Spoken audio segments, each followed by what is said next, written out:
জিকির করা কি জিকির? চারটা জিকির বেশি বেশি করা যেতে পারে। সুবহানাল্লাহ, আলহামদুলিল্লাহ, লা ইলাহা ইল্লাল্লাহ, আল্লাহু আকবার। আর এই চারটার মধ্যে শ্রেষ্ঠ হলো লা ইলাহা ইল্লাল্লাহ। তিরমিজির 3592 নম্বর হাদিসে আছে, লা ইলাহা ইল্লাল্লাহ কেউ যদি একবার ইখলাসের সাথে বলে, আসমানের সবগুলা দরজা খুলে দেওয়া হয়, তার লা ইলাহা ইল্লাল্লাহ যেন আরশ পর্যন্ত পৌঁছে যায়। এবার একটু সবক পড়ি আমরা। বলেন, 5 ওয়াক্ত ফরজ নামাজের পর বলেন 33 বার সুবহানাল্লাহ, 33 বার আলহামদুলিল্লাহ, 33 বার আল্লাহু আকবার। এই হলো 99 বার। বলেন কতবার হলো? বলেন 100তম বারে এই দোয়াটি পড়ব, লা ইলাহা ইল্লাল্লাহু ওয়াহদাহু লা শারীকা লাহ লাহুল মুলকু ওয়া লাহুল হামদু ওয়া হুয়া আলা কুল্লি শাইইন কাদির। এটা 5 ওয়াক্ত নামাজের পর। এই কারি ইসমাইল রহমতুল্লাহ আলাইহি ফাউন্ডেশনের তাদের কাছে আমার একটা আবদার থাকবে, আপনাদের উদ্যোগে এলাকার প্রত্যেকটা মসজিদে নামাজ পরবর্তী তাসবিহগুলো আপনারা টানায় দিবেন। ইসমাইল রহমতুল্লাহ আলাইহি ফাউন্ডেশনের যারা দায়িত্বে আছেন তাদেরকে আমি একটা আবদার রাখবো, আপনারা ফ্রি এই মসজিদগুলোতে একটা ভালো মানের ব্যানার দিয়ে নামাজ পরবর্তী জিকিরগুলা বিতরণ করে দিবেন। ইনশাআল্লাহ আল্লাহ তাআলা সকলকে এই সওয়াবের অংশীদার বানায় দিবেন। তাহলে ফাউন্ডেশনের কাছে আমরা আবদারটা রেখে গেলাম, আল্লাহর রাস্তায় এটা করে দিবেন ইনশাআল্লাহ। এই যে কাজটা এটা করে দিবেন, প্রত্যেকটা মসজিদে নামাজ পরবর্তী জিকিরগুলা আমরা টানিয়ে দিবেন ইনশাআল্লাহ। তো এই হলো, এই আমলটা করব আমরা। নবীজি বলেন, গুফিরাত খাতায়া ওয়া ইন কানাত মিসলা জাবাদিল বাহরি, সমুদ্রের ফেনা পরিমাণ গুনাহ যদি হয় আল্লাহ মাফ করে দিবেন। আরেকটা ছোট্ট জিকির আছে, সুবহানাল্লাহি ওয়া বিহামদিহি, সুবহানাল্লাহি ওয়া বিহামদিহি, সুবহানাল্লাহি ওয়া বিহামদিহি। এটা 100 বার, বাস এতটুকুই, সুবহানাল্লাহি ওয়া বিহামদিহি। বুখারীর 6405 নম্বর হাদিস। এটা যদি কেউ নিয়মিত 100 বার পড়ে, তারও সমুদ্রের ফেনা পরিমাণ গুনাহ যদি হয় আল্লাহ মাফ করে দিবেন। ঘুমের সময় 33 বার সুবহানাল্লাহ, 33 বার আলহামদুলিল্লাহ আর 34 বার আল্লাহু আকবার, এটা ঘুমের সময় করব। আর নামাজের পরে 33 বার সুবহানাল্লাহ, 33 বার আলহামদুলিল্লাহ, 33 বার আল্লাহু আকবার আর 100তম বারে লা ইলাহা ইল্লাল্লাহু ওয়াহদাহু লা শারীকা লাহ লাহুল মুলকু ওয়া লাহুল হামদু ওয়া হুয়া আলা কুল্লি শাইইন কাদির। এটা পড়ব। অনেকে আপনারা মনে মনে বলতেছেন, হুজুর 34 বার পড়লে হবে না? হ্যাঁ হবে, সমস্যা নেই। নামাজের পরেও 33 33 34 আল্লাহু আকবার বললে হবে। কিন্তু আমি বললাম আসলে নামাজের পরের জিকিরটা হলো এটা, ওই যে 100তম বারে যেটা বললাম। আর 34 বার আল্লাহু আকবারের আমলটা হলো বিশেষ করে শোয়ার সময়। নবীজি তার কন্যা ফাতেমা রাদিয়াল্লাহু তাআলা আনহাকে শিখাইয়া দিয়েছে, ইযা আখাসতি মাদজাকি, ফাতেমা তুমি যখন বিছানায় যাইবা তখন তুমি 33 বার সুবহানাল্লাহ পড়বা, 33 বার আলহামদুলিল্লাহ আর 34 বার আল্লাহু আকবার। তাহলে রমজান পরবর্তী 8টা করণীয় আর গুনাহ থেকে বাঁচার জন্য 11টা উপায় মনে থাকবে তো ইনশাআল্লাহ। এর মধ্যে একটা আলোচনা করেছি আমরা, নিয়মিত 3টা অভ্যাস মনে আছে? কোরআন তেলাওয়াত, 5 ওয়াক্ত নামাজ, কিছু দান সদকা। নিয়মিত কোরআন তেলাওয়াত, আপনার নামাজ আর দান সদকা। তো হে ঈমানদারগণ, তোমরা বেশি আল্লাহর জিকির করো, সকাল সন্ধ্যায় তোমরা তাসবিহ পাঠ করো, সকাল সন্ধ্যায় তোমরা তাসবিহ পাঠ করো, জিকির করো, তাসবিহ পাঠ করো। সহিহ বুখারীর বর্ণনা 6407 নম্বর হাদিস। قال رسول الله صلى الله عليه وسلم مثل الذي يذكر ربه والذي لا يذكر ربه مثل الحي والميت। রাসূলুল্লাহ সাল্লাল্লাহু আলাইহি ওয়াসাল্লাম বলেন, যেই ব্যক্তি জিকির করে আর যেই ব্যক্তি জিকির করে না, তাকান, তিনি জিকির করে আমি করি না।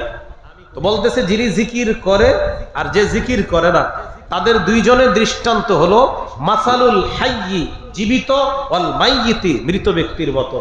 যিনি জিকির করে তিনি জীবিত ব্যক্তির মতো, যিনি জিকির করে না তিনি মৃত ব্যক্তির মতো। এই জন্য মনে রাখবেন, জিকির না করতে না করতে এক পর্যায়ে তার নাম গাফেলদের খাতায় লিপিবদ্ধ হয়ে যায়। বলি নাউজুবিল্লাহ। সূরা আরাফের 205 নম্বর আয়াতে আছে, আল্লাহ বলেন, ওয়াযকুর রাব্বাকা ফী নাফসিকা তাদাররুআন ওয়া খীফাতান ওয়া দুনাল জাহরি মিনাল কওলি বিল গুদুবি ওয়াল আসাল ওয়ালা তাকুম মিনাল গাফিলিন ওয়াযকুর রাব্বাকা ফি নাফসিকা তাদাররুআ ওয়া খুফা। তুমি তোমার রবকে স্মরণ করো বিনয়ের সাথে, গোপনে তোমার রবকে স্মরণ করো।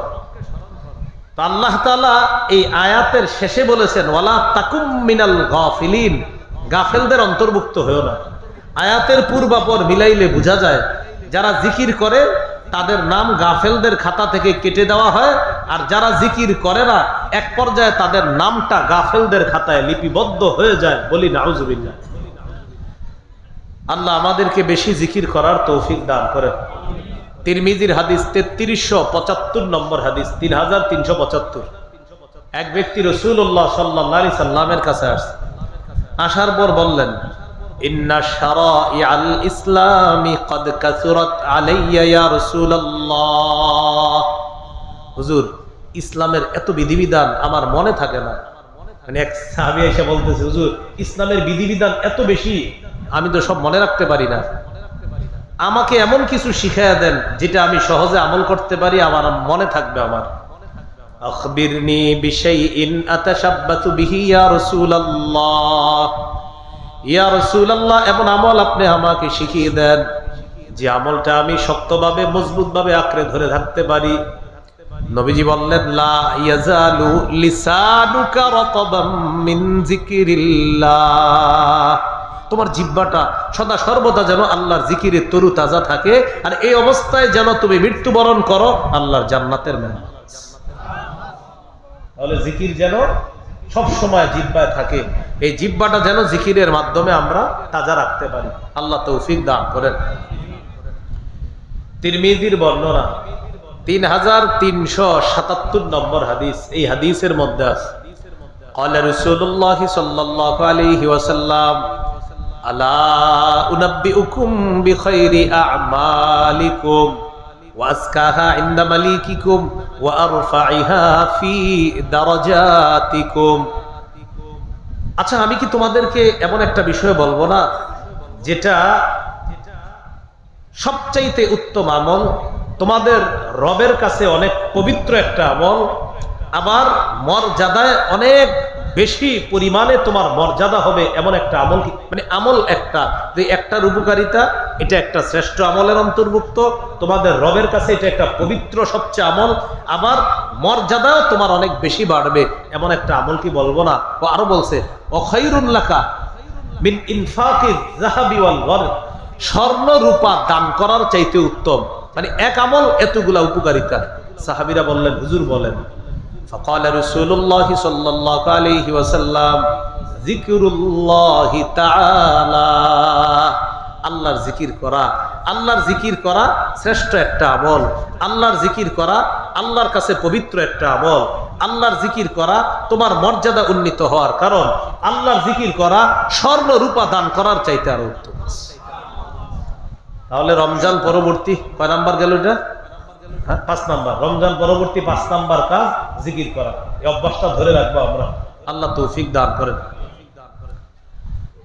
রমজান পরবর্তী 6 নাম্বার কাজ, জিকির শিখবো কোথায়? আল্লাহ ওয়ালাদের সান্নিধ্যে গিয়ে। কার কাছে? আল্লাহ ওয়ালাদের সান্নিধ্যে যাব, তাদের কাছে গিয়ে জিকির শিখতে হবে, তাসবিহাত শিখতে হবে, নামাজ রোজা তাদের কাছে শিখতে হবে। আমি সঠিকভাবে চলতেছি কিনা এটা তাদের কাছে বেশি বেশি যেতে হবে। সূরা তাওবা 119 নম্বর আয়াতে আল্লাহ বলেন, ইয়া আইয়ুহাল্লাযীনা আমানুত্তাকুল্লাহ ওয়া কুনু মা'আস সাদিকিন। হে ঈমানদারগণ, তোমরা আল্লাহকে ভয় করো, সত্যবাদীদের সাথে তোমরা থাকো। সত্যবাদী, ন্যায়পরায়ণ, আল্লাহওয়ালা, সালেহীন যারা আছে তাদের কাছে যাওয়া, হক্কানি পীর মাশায়েখ বুজুর্গদের কাছে যাওয়া, তাদের কাছে গিয়ে তাকওয়া শিখা। আল্লাহ বলেন তোমরা আল্লাহকে ভয় করো, তাকওয়া অবলম্বন করো, আল্লাহওয়ালাদের কাছে যাও, তাদের সাথে থাকো। আয়াতের পূর্বাপর বুঝাইলে মিলাইলে বোঝা যায় তাকওয়া অবলম্বন করার জন্য আল্লাহওয়ালাদের কাছে যেতে হবে, তাদের কাছে গিয়ে তাকওয়া, জিকির, ওজিফা, সহিফা এগুলা তাদের কাছে শিখতে হবে। তাহলে 6 নাম্বার কাজ, আল্লাহওয়ালা আলেম ওলামাদের কাছে যাতায়াত, এটা আমরা অব্যাহত রাখবো। আল্লাহ তৌফিক দান করেন। 7 নাম্বার, রমজান পরবর্তী 7 নাম্বার কাজ, শাওয়াল মাসে 6টা রোজা রাখা। কয়টা রোজা রাখা? 6টা রোজা রাখা শাওয়ালে। এখন কথা হলো শাওয়ালে যে 6টা রোজা রাখবেন, সহিহ মুসলিমের বর্ণনা আসছে 1164 নম্বর হাদিস। আগে হাদিসটা শুনি। قال رسول الله صلى الله عليه وسلم من صام رمضان ثم أتبعه ستا من شوال كان كصيام الدهر كله। যে ব্যক্তি রমজানের রোজা রাখলো, এরপরে শাওয়াল মাসের 6টা রোজা রাখলো, কেমন যেন সে সারা বছর রোজা রাখলো। শাওয়ালের 6 রোজা, কেউ যদি চান টানা 6 দিন রাখবেন পারবেন।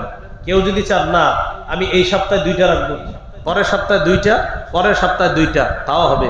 কেউ যদি চান আমি আজকে একটা রাখবো, 2 দিন গ্যাপ দিয়ে আরেকটা রাখবো, তাও হবে। মোট কথা শাওয়ালে 6টা হলেই হবে। মহিলা যারা আছে তাদেরকে মাসালা বলে দিবেন। মা বোনরা রমজান মাসে আল্লাহ প্রদত্ত অসুস্থতার কারণে হয়তো 4টা, 5টা, 6টা, 7টা, 8টা, 10টা রোজা রাখতে পারে নাই, তাদের শাওয়ালের রোজা কিভাবে রাখবে? তারা যদি শাওয়ালের রোজার ফজিলত চায় তাহলে শাওয়ালের 6 রোজা আলাদা রাখতে হবে, রমজানের ভাঙতি রোজা আলাদা রাখতে হবে। একসাথে নিয়ত করলে কিন্তু হবে না। আবারও বলছি, মা বোনদের রমজানে অসুস্থতার কারণে যে রোজা ভেঙে গেছে, যেটা রাখতে পারে নাই, এই রোজাগুলা আলাদা রাখতে হবে। আর শাওয়ালের 6 রোজার ফজিলত চাইলে এই শাওয়ালের 6 রোজা আলাদা রাখতে হবে। প্রিয় ভাইরা, মাসালার মনে থাকবে তো ইনশাআল্লাহ? আল্লাহ আমাদেরকে মনে রাখার তৌফিক দান করেন। তাহলে 7 নাম্বার, রমজানের পর 7 নাম্বার করণীয় শাওয়াল মাসের 6টা রোজা রাখা। রমজান পরবর্তী 8 নাম্বার কাজ, এইটাই আমি তেলাওয়াত করছিলাম। বলেন আমলগুলো, বলেন নষ্ট না করা। কতগুলো আমল করছি কষ্ট করে, 30টা রোজা রাখছি, এইগুলা নষ্ট না করা। সূরা মুহাম্মদের 33 নম্বর আয়াতে আল্লাহ বলেন, ইয়া আইয়ুহাল্লাযীনা আমানু আতিউল্লাহ ওয়া আতিউর রাসূলা ওয়া লা তুবতিলু আ'মালাকুম।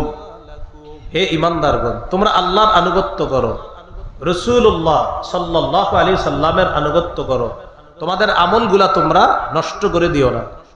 সূরা নাহলের 92 নম্বর আয়াতে আছে, এক মহিলা সারাদিন কষ্ট করে রশি পাকাইছে, পাকানোর পর বিকাল বেলা রশিটা আবার খুলে ফেলছে। তো সারাদিন কষ্ট কেন করলো? সারাদিন কষ্ট করে রশি পাকাইছে, বিকাল বেলা গিয়ে সব খুলে ফেলছে। কষ্টের কোনো মূল্য রইল?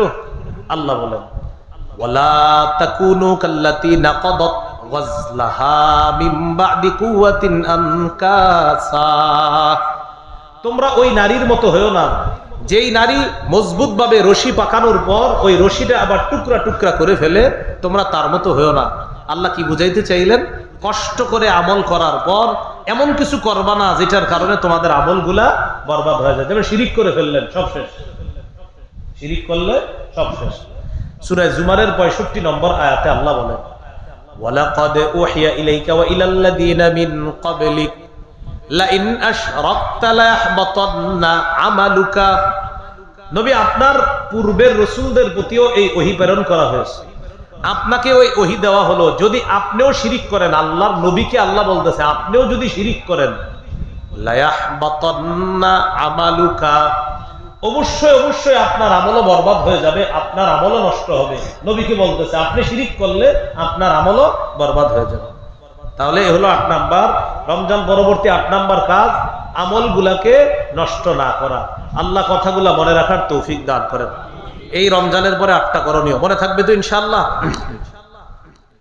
এখন আমরা জানবো সবচেয়ে গুরুত্বপূর্ণ একটা কথা, সেটা হলো রমজান মাসটা আল্লাহ দিয়েছিলেন কেন? সূরা বাকারার 183 নম্বর আয়াতে আছে, লাআল্লাকুম তাত্তাকুন, যাতে তোমরা মুত্তাকি হয়ে যাও। মুত্তাকি কিভাবে হবা? গুনাহ ছেড়ে দিলে, একদম সোজা কথা, গুনাহ ছেড়ে দিলে মুত্তাকি হওয়া যাবে। গুনাহ ছেড়ে দিলে মুত্তাকি হওয়া যাবে। প্রিয় ভাইরা, কি ছেড়ে দিলে মুত্তাকি হওয়া যাবে? এখন কথা হলো যেটা আপনাদেরকে বলবো, রমজান মাস তো আসলেই চলে গেছে, ঠিক না? আর ইদানিং এর রমজান গুলো এমন ভাবে যায় মনে হয় এই যে আসছে আবার গেছে, ওই সময়ে বরকত হয় না।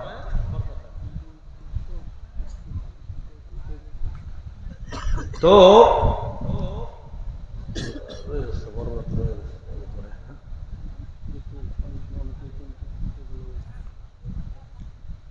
তো বলছিলাম পাপ থেকে বেঁচে থেকে মুত্তাকি হওয়া, গুনাহ ছেড়ে দেওয়া, এটা আমাদের বড় একটা চ্যালেঞ্জিং। বাস রমজানের পরে যে আগামী 11টা মাস আপনার আমার জীবন মানে মৃত্যু পর্যন্ত এটা একটা চ্যালেঞ্জ, একটা গুনাহ না করা। দেখেন ইবাদত তো বেশি করা যায়, এতক্ষণ যা বললাম ইবাদত করা, নামাজ পড়বেন, রোজা রাখবেন, কোরআন পড়বেন, শাওয়ালের 6 রোজা রাখবেন, এগুলো তো ভালো কাজ।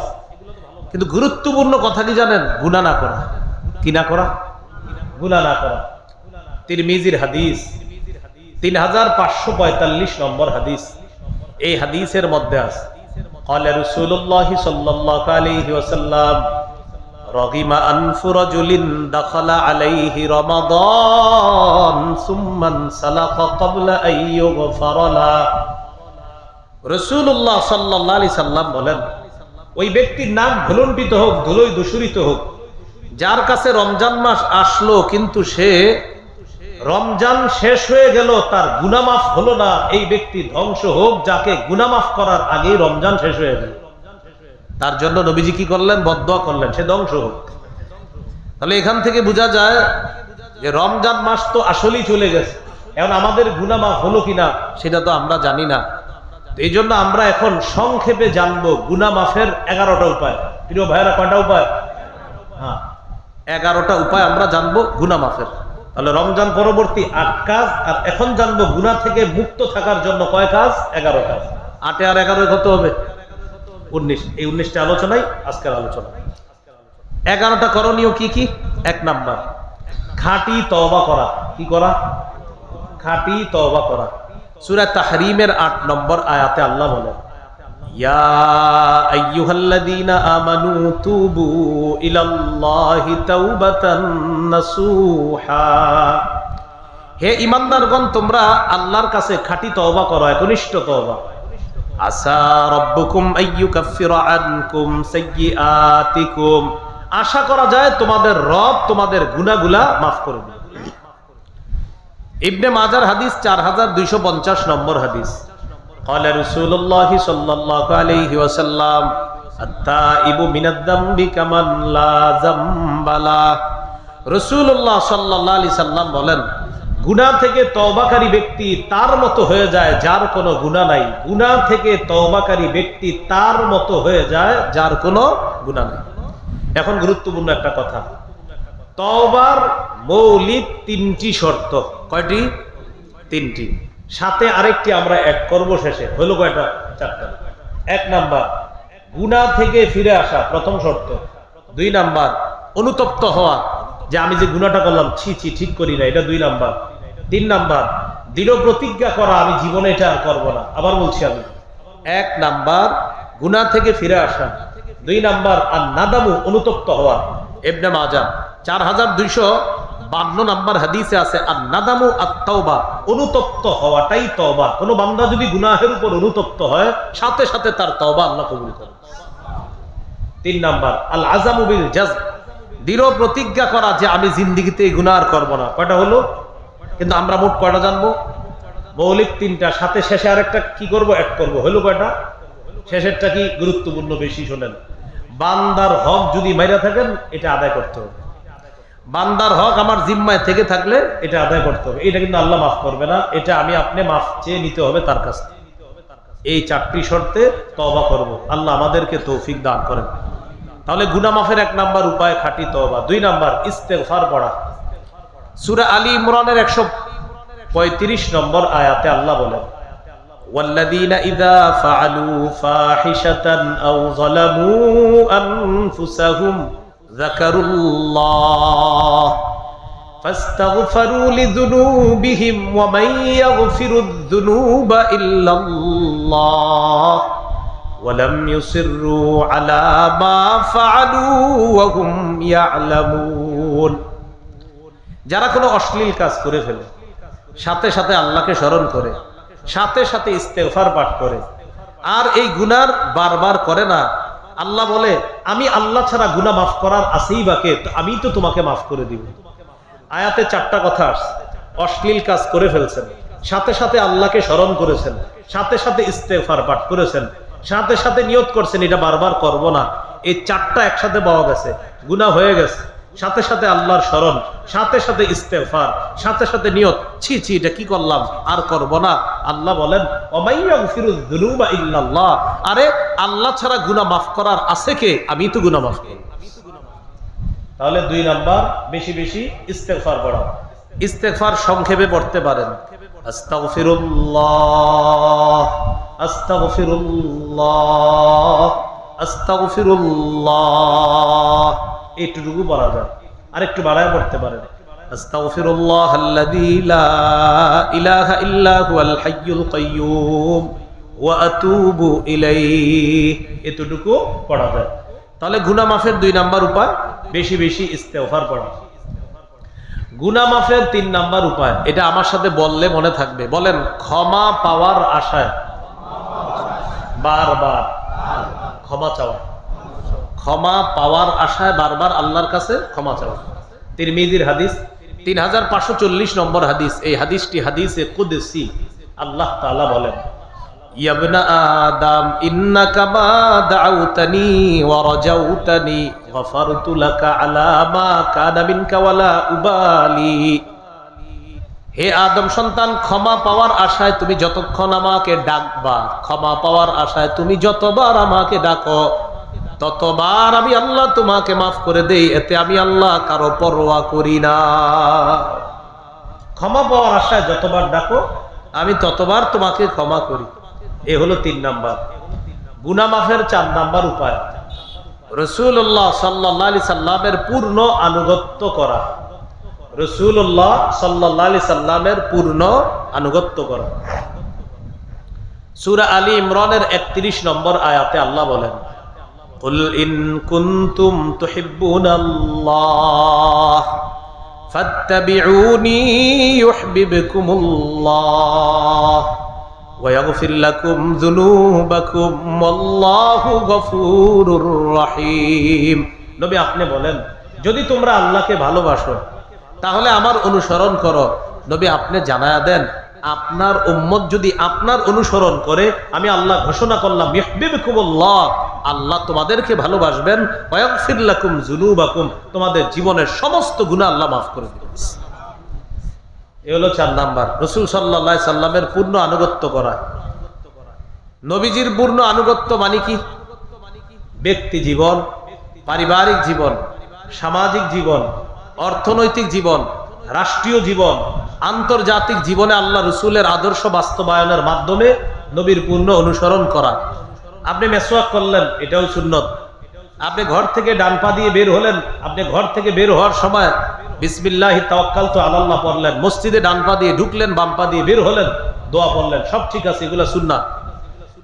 পাশাপাশি রাষ্ট্র যেন ইসলামী রাষ্ট্র হয়, রাষ্ট্রের মধ্যে একজন শাসক যেন আদর্শ একজন মুসলিম রাষ্ট্র নায়ক হয়, পুরুষ একজন আদর্শ রাষ্ট্র নায়ক যেন হয়, এই চেষ্টা অব্যাহত রাখা, এটাও আল্লাহ রসুলের আদর্শ বাস্তবায়ন করা। কি ঠিক? আসলেই ঠিক। এটা কি ঠিক বলেন তো? মানে এটা রেডিমেড ঠিক না, মাহফিলে কিছু ঠিক আছে রেডিমেড, মানে হুদাও ঠিক করে অনেক সময়, কিন্তু এটা আসলেই ঠিক। তাহলে রাষ্ট্রে ইসলাম কায়েম করার চেষ্টা করা, আর ইসলামী সভ্য, ইসলামী সংস্কৃতি, ইসলামী সভ্যতা, ইসলামী আদর্শ কালচারে যেন দেশ চলে, এমন একজন আদর্শ পুরুষ রাষ্ট্র নায়কের জন্য আল্লাহর কাছে দোয়া করা। কি রাষ্ট্রনায়ক? এই পুরুষ শব্দটা 4 বার কোন। কি রাষ্ট্রনায়ক? আবার কোন, আবার আবার বলেন, আল্লাহ কিয়ামতের আগে আমাদের দেশে আর কোন নারী শাসক চাই না। কি চাই না? সবাই বলেন কি চাই না? আরো জোরে সবাই বলেন কেন? জোরে বলেন, আরো জোরে। قال رسول الله صلى الله عليه وسلم لا يفلح قوم ولوا امرهم امرأتان। বুখারীর বর্ণনা। নবী বলেন, ওই জাতি কিছুতেই সফল হবে না যে জাতি তাদের নেতৃত্বে কোনো নারীকে বসায় দেয়। এটা আসলে ঠিক, আপনার বুঝে আসুক না আসুক, নারী নেতৃত্বের যদি চিন্তা আবার করে থাকেন তাহলে পুরা কপাল। এটাও লিখবেন পোস্টারে, আগামীতে নারী শাসক চাই, কেননা আমি সারা জীবন হতভাগা থাকতে চাই, লিখে দিবেন। এই জন্য নারী শাসক বসানো যাবে না, এটা মাথা রাখতে হবে, কোনোভাবেই না। তো আল্লাহ রাসূল সাল্লাল্লাহু আলাইহি সাল্লামের আদর্শ সর্বক্ষেত্রে বাস্তবায়ন করা, এই হলো 4 নাম্বার করণীয়। গুনাহ মাফের 4 নাম্বার উপায়। গুনাহ মাফের 5 নাম্বার উপায় আযান দেওয়া। আযান, বিশুদ্ধ উচ্চারণে আযান দেওয়া। আবু দাউদের 515 নম্বর হাদিস, রাসূলুল্লাহ সাল্লাল্লাহু আলাইহি সাল্লাম বলেন, আল মুআদ্দিনু ইউগফারু লাহু মাদা সাউতিহি ওয়া ইয়াশহাদু লাহু কুল্লু রাতবিন ওয়া ইয়াবিস। মুয়াজ্জিনের আযানের দূরত্ব যেই পরিমাণ তার আযানের আওয়াজ যায়, এই পরিমাণ তাকে ক্ষমা করে দেওয়া হয়। তার আযান যেই পরিমাণ দূরে গেছে, এই পরিমাণ দূরত্বে জিন ইনসান আমরা তো আছি, আমরা ছাড়াও আল্লাহর যত ভিজা সৃষ্টি আছে আর যত শুকনা সৃষ্টি আছে, এই ভিজা আর শুষ্ক সৃষ্টিটা কিয়ামতের মাঠে মুয়াজ্জিনের পক্ষে আল্লাহর কাছে সাক্ষী দিবে। তাহলে 5 নাম্বার আযান দেওয়া, গুনাহ মাফের 5 নাম্বার উপায়। গুনাহ মাফের 6 নাম্বার উপায় 2 রাকাত নামাজ পড়া। এটা আগামী বছর পড়বেন নাকি আজকে? এশার নামাজের পরে যদি তাড়াতাড়ি ওয়াজ শুরু হয়, তাহলে ওয়াজের পরে বাসায় গিয়ে 2 রাকাত নামাজ পড়বেন। আবু দাউদের 1521 নম্বর হাদিস, রাসূলুল্লাহ সাল্লাল্লাহু আলাইহি সাল্লাম বলেন, মা মিন আবদিন ইউযনিবু যামবান ফায়ুহসিনুত তুহুরা ফায়াকুমু ফায়ুসাল্লি রাকআতাইন ইল্লা গফারাল্লাহু লাহু যামবা। কোন ব্যক্তি গুনাহ হয়ে যাওয়ার পর পবিত্রতা অর্জন করে 2 রাকাত নামাজ পড়ে, আল্লাহ যেন আমার গুনাহগুলা শেষ হয়ে যায়, এই নিয়তে নামাজ শেষ, তার গুনাহও শেষ, আল্লাহ তার গুনাহ মাফ করে দেয়। 7 নাম্বার নিয়মিত 5 ওয়াক্ত নামাজ পড়া। কি পড়া? নিয়মিত 5 ওয়াক্ত নামাজ পড়া। বুখারীর 526 নম্বর হাদিসে আছে, এক ব্যক্তি নবীজির কাছে আসছে, আসার পর বললেন, আমার একটা অপরাধ হয়ে গেছে। ওই মুহূর্তে সূরা হুদের এক আয়াত আল্লাহ নাজিল করলেন, ওয়া আকিমিস সালাতা তারাফাইন নাহারি ওয়া যুলাফাম মিনাল লাইল ইন্নাল হাসানাতি ইউযহিবুনাস সাইয়্যাত। তুমি নামাজ কায়েম করো দিনের 2 প্রান্তে, রাতের কিছু অংশে সালাত কায়েম করো, নিশ্চয়ই পূর্ণ পাপের কাজকে দূর করে দেয়। আয়াতে পূর্ণ দ্বারা উদ্দেশ্য 1 নাম্বার, 5 ওয়াক্ত নামাজ যারা পড়বে তাদের গুনাহগুলা ধুয়ে মুছে আল্লাহ সাফ করে দিবে। রাসূলুল্লাহ সাল্লাল্লাহু আলাইহি সাল্লাম বলেছেন, লাউ আন্না নাহরান বিবাবি আহাদিকুম ইয়াগতাসিলু ফীহি কুল্লা ইয়াউমিন 5 মাররাত। তোমাদের কারো বাড়ির সামনে একটা পুকুর আছে, বাড়ির মালিক ওই পুকুরে দৈনিক 5 বার গোসল করে, আচ্ছা বলো তো তার শরীরে কি কোনো ময়লা থাকবে? সাহাবীরা বললেন না। নবীজি বললেন, ফাযালিকা মিসলুস সালাওয়াতিল খামসি ইয়ামহুল্লাহু বিহিন্নাল খাতায়া। যে ব্যক্তি 5 ওয়াক্ত নামাজ পড়বে, 5 বার গোসল করলে যেমন তার শারীরিক ময়লাগুলা দূর হয়ে যায়, 5 ওয়াক্ত নামাজ পড়লে তার জাহিরি বাতিনি গুনাহের যে ময়লা, এই ময়লা আল্লাহ ধুয়ে মুছে সাফ করে দিবে। সুবহানাল্লাহ। 8 নাম্বার জামাতের সাথে নামাজ পড়া। 7 নাম্বার 5 ওয়াক্ত নামাজ পড়া, আর 8 নাম্বার জামাতের সাথে নামাজ। তাহলে 5 আযান দেওয়া, 6 2 রাকাত নামাজ পড়া, 7 5 ওয়াক্ত নামাজ পড়া, 8 জামাতের সাথে নামাজ পড়া। সহিহ মুসলিমের বর্ণনা, এক ব্যক্তি রাসূলের কাছে আসছে, আসার পর সাল্লাল্লাহু আলাইহি ওয়াসাল্লাম আসার পর বললেন, আকিম আলাইয়া হাদ্দা। হুজুর আমি শেষ। কি হইছে তোমার? আমি এমন পাপ করছি, এই পাপের কারণে আপনি আমাকে তাড়াতাড়ি শাস্তি দিয়ে পবিত্র করেন। ইতিমধ্যে জামাতের সময় হয়ে গেছে। রাসূলুল্লাহ সাল্লাল্লাহু আলাইহি সাল্লাম নামাজ পড়লেন, জামাতের পর ওই ব্যক্তি বললেন, হুজুর আমার বিষয়টা। রাসূলুল্লাহ সাল্লাল্লাহু আলাইহি সাল্লাম বললেন, তুমি কি আমাদের সাথে জামাতে নামাজ পড়ছো? হাদারতাস সালাতা মা'না, তুমি কি আমাদের সাথে জামাতে নামাজ পড়ছো? তো তিনি বললেন, জি জামাতে নামাজ পড়ছি। নবীজি বললেন, বাস জামাতে নামাজ পড়ার কারণে তুমি যে সমস্যা নিয়ে আসছিলে আমার কাছে, এই জামাতে নামাজ পড়ার কারণে তোমার এই পাপ আল্লাহ মাফ করে দিচ্ছে। এই গেল 8 নাম্বার। 9 নাম্বার পাপের কাজ হয়ে গেলে সাথে সাথে একটা ভালো কাজ করা। পাপের কাজ হয়ে গেলে, করে ফেললে বলি না কিন্তু, হয়ে গেলে। কারণ অনেক চালাক মানুষ আছে, আমার এই ওয়াজ উল্টা বুঝে কি বলবে জানেন? এখন থেকে একটা পাপ করবো, ভালো কাজ করবো, পাপ করবো, ভালো কাজ। আমি কি পাপ করলে বলছি না হইলে? হ্যাঁ, মুসলমান পাপ করতে পারে না, মুসলমানের পাপ হয়ে যেতে পারে শয়তানের ধোঁকায়। তাহলে কোন পাপ হয়ে গেলে সাথে সাথে একটা ভালো কাজ করা। তিরমিজির হাদিস, রাসূলুল্লাহ সাল্লাল্লাহু আলাইহি সাল্লাম আবু যর গিফারি রাদিয়াল্লাহু তাআলা আনহুকে বলেন, ইত্তাকিল্লাহ হাইসুমা কুনতা, তুমি যেখানে থাকো আল্লাহকে ভয় করো। ওয়া আতবি'is সাইয়্যাতাল হাসানাতা তামহুহা, তুমি কোন খারাপ কাজ হয়ে গেলে ভালো কাজ করবা। ওয়া খালিকিন নাসা বিখুলুকিন হাসান, মানুষের সাথে উত্তম আচরণ করবা। ওয়া আতবি'is সাইয়্যাতাল হাসানাতা তামহুহা, খারাপ কাজ হয়ে গেলে একটা ভালো কাজ করবা, তোমার ভালো কাজটা খারাপ কাজকে মিটিয়ে দিবে। তাহলে এগুলো 9 নাম্বার গুনাহ মাফের উপায়। 10 নাম্বার, এগুলা মিম্বরের আমানত যাদের কাছে আছে, আমার সংকলনটা আজকের এই দুইটা আলোচনা পাবেন 9 এবং 10 নম্বর খণ্ডে, পুরো আলোচনাগুলা পাবেন। আজকের আলোচনাগুলা 9 এবং 10 নম্বর খণ্ডে, মিম্বরের আমানতের 9 এবং 10 নম্বর। 10 নম্বর খণ্ডে আরো আলোচনা পাবেন কোরবানি পর্যন্ত কিভাবে কাটাবেন, এই এখন থেকে কোরবানি পর্যন্ত, এবং কোরবানির পশু কেমন হবে, কোরবানির পরে মুহররম মাসের যে আলোচনা, আর সফর মাসকে কেন্দ্র করে কিছু কুসংস্কার আছে আমাদের সমাজে, এই মাসে বিয়া দেওয়া যাবে না, ওই মাসে বিয়া করা যাবে না, এই বিষয়গুলা 10 নম্বর খণ্ডে আছে মিম্বরের আমানত। এখানে ওরা আসার কথা মিম্বর আমানত নিয়ে, যদি এসে থাকে তাহলে এখানে পাবেন 1 থেকে 10 খণ্ড, যারা পারেন সংগ্রহ করে নেবেন। সবগুলো খণ্ডই সংগ্রহ করার আমি পরামর্শ দিচ্ছি। বাকি আপনারা, ওরা মনে হয় খণ্ড খণ্ডও বিক্রি করে, আলাদা আলাদাও বিক্রি করে, যেভাবে পারেন সংগ্রহ করার চেষ্টা করেন। তো বলছিলাম 10 নাম্বার গুনাহ মাফের উপায়, জিকিরের মজলিসে বসা। এই যে মজলিসে বসে রয়েছেন, জিকিরের মজলিসে আইয়ুবী সাহেব মুনাজাত দিবে, যখন এই মুনাজাত দেওয়ার পর যাবেন, এই নিয়ত করে ফেলেন যে আমরা এখানে থাকবো ইনশাআল্লাহ। তো এই যে আপনি জিকিরের মজলিসে বসে রয়েছেন, সহিহ বুখারী 6408 নম্বর হাদিসে আছে, আমাদের এই পুরা মজলিসটাকে বেষ্টন করে আল্লাহর আসমান পর্যন্ত একদল ফেরেশতা চলে গেছে। তো লম্বা হাদিসে এই ফেরেশতাদেরকে আল্লাহ বলে, ইশহাদু আন্নী কদ গফারতু লাহুম, সাক্ষী থাকো আমি এই জিকিরে যারা বসছে তাদেরকে আমি আল্লাহ মাফ করে দিলাম। 11 নাম্বার জিকির করা। 10 নাম্বার জিকিরের মজলিসে বসা, 11 নাম্বার জিকির করা। জিকির করা কি জিকির? 4টা জিকির বেশি বেশি করা যেতে পারে। সুবহানাল্লাহ, আলহামদুলিল্লাহ, লা ইলাহা ইল্লাল্লাহ, আল্লাহু আকবার। আর এই 4টার মধ্যে শ্রেষ্ঠ হলো লা ইলাহা ইল্লাল্লাহ। তিরমিজির 3592 নম্বর হাদিসে আছে, লা ইলাহা ইল্লাল্লাহ কেউ যদি একবার ইখলাসের সাথে বলে, আসমানের সবগুলা দরজা খুলে দেওয়া হয়, তার লা ইলাহা ইল্লাল্লাহ যেন আরশ পর্যন্ত পৌঁছে যায়।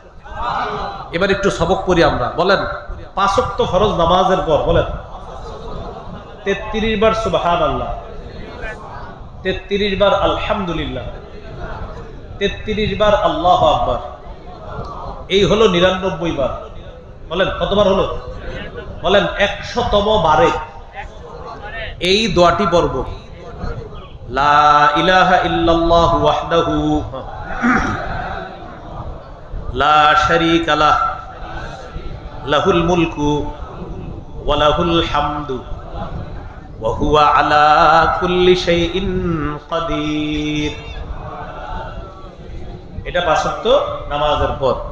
এই কারি ইসমাইল রহমতুল্লাহ আলাইহি ফাউন্ডেশনের তাদের কাছে আমার একটা আবদার থাকবে, আপনাদের উদ্যোগে এলাকার প্রত্যেকটা মসজিদে নামাজ পরবর্তী তাসবিহগুলো আপনারা টানায় দিবেন। ইসমাইল রহমতুল্লাহ আলাইহি ফাউন্ডেশনের যারা দায়িত্বে আছেন তাদেরকে আমি একটা আবদার রাখবো, আপনারা ফ্রি এই মসজিদগুলোতে একটা ভালো মানের ব্যানার দিয়ে নামাজ পরবর্তী জিকিরগুলা বিতরণ করে দিবেন। ইনশাআল্লাহ আল্লাহ তাআলা সকলকে এই সওয়াবের অংশীদার বানায় দিবেন। তাহলে ফাউন্ডেশনের কাছে আমরা আবদারটা রেখে গেলাম। আল্লাহর রাস্তায় এটা করে দিবেন ইনশাআল্লাহ। এই যে কাজটা এটা করে দিবেন, প্রত্যেকটা মসজিদে নামাজ পরবর্তী জিকিরগুলা আমরা টানিয়ে দিবেন ইনশাআল্লাহ। তো এই হলো, এই আমলটা করব আমরা। নবীজি বলেন, গুফিরাত খাতায়া ওয়া ইন কানাত মিসলা জাবাদিল বাহরি, সমুদ্রের ফেনা পরিমাণ গুনাহও যদি হয় আল্লাহ মাফ করে দিবেন। আরেকটা ছোট্ট জিকির আছে, সুবহানাল্লাহি ওয়া বিহামদিহি,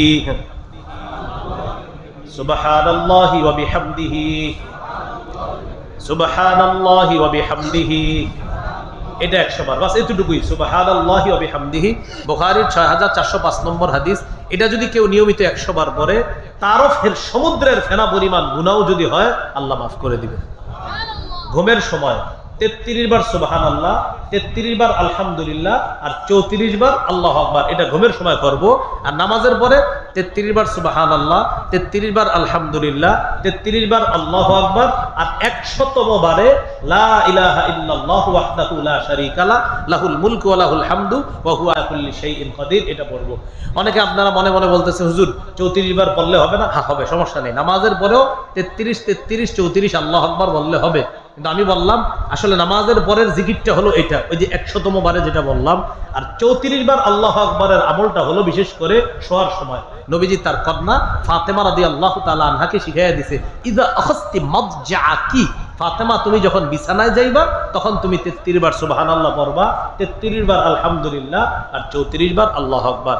তাহলে রমজান পরবর্তী 8টা করণীয় আর গুনাহ থেকে বাঁচার জন্য 11টা উপায় মনে থাকবে তো ইনশাআল্লাহ। এর মধ্যে একটা আলোচনা করেছি আমরা, নিয়মিত 3টা অভ্যাস মনে আছে? কোরআন তেলাওয়াত, 5 ওয়াক্ত নামাজ, কিছু দান সদকা। নিয়মিত কোরআন তেলাওয়াত, আপনার নামাজ আর দান সদকা।